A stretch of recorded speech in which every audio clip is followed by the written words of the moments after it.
আমি এবং আমার দল গোটা জাতি বিক্ষুব্ধ। আমরা দেখতে পাচ্ছি নির্বাচনের আগে সারা দেশে একটি দল কর্তৃক একের পর এক হত্যাকাণ্ড সংঘটিত হচ্ছে। গতকালকে শেরপুরে আমাদের দলের নেতা রেজাউল ভাইকে নির্মমভাবে হত্যা করা হয়েছে।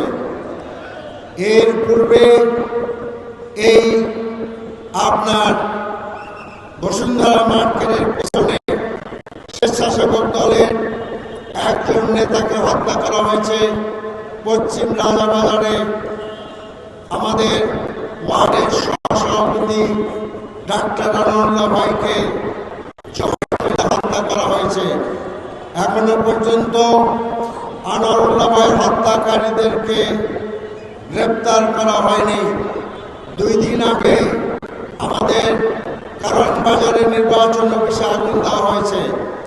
সারা দেশে আমাদের নির্বাচনী কাজে নিয়োজিত জামাতের নারী কর্মীদের উপরে অত্যাচার করা হচ্ছে, হামলা করা হচ্ছে, তাদের বোরখা ধরে টানাটানি করা হচ্ছে, বলা হচ্ছে তাদেরকে পেলে তাদের ছায়া খুলে দেবে তারা।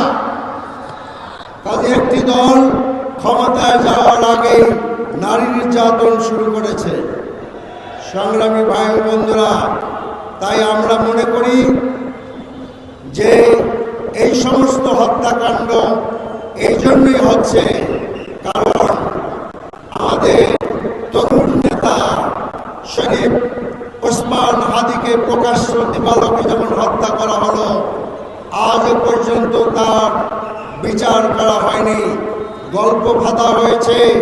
কাজে আমরা সুস্পষ্টভাবে বলতে চাই, ওসমান হাদির হত্যাকারীদের অবিলম্বে গ্রেপ্তার করতে হবে, তাদেরকে আইনের আওতায় আনতে হবে। ওসমান হাদির হত্যার মাধ্যমে হত্যার সূত্রপাত করা হয়েছে, সিরিজ হত্যাকাণ্ড চলছে।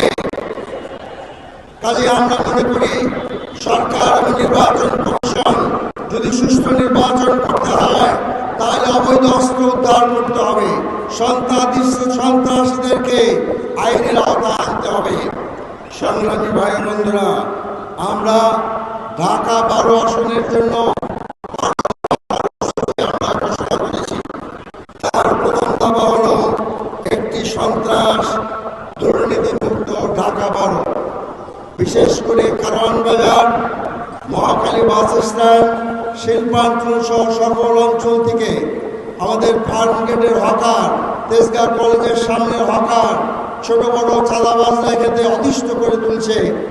কাজেই আমরা এক্ষেত্রে জিরো টলারেন্স দেখাতে চাই। চাঁদাবাজ মুক্ত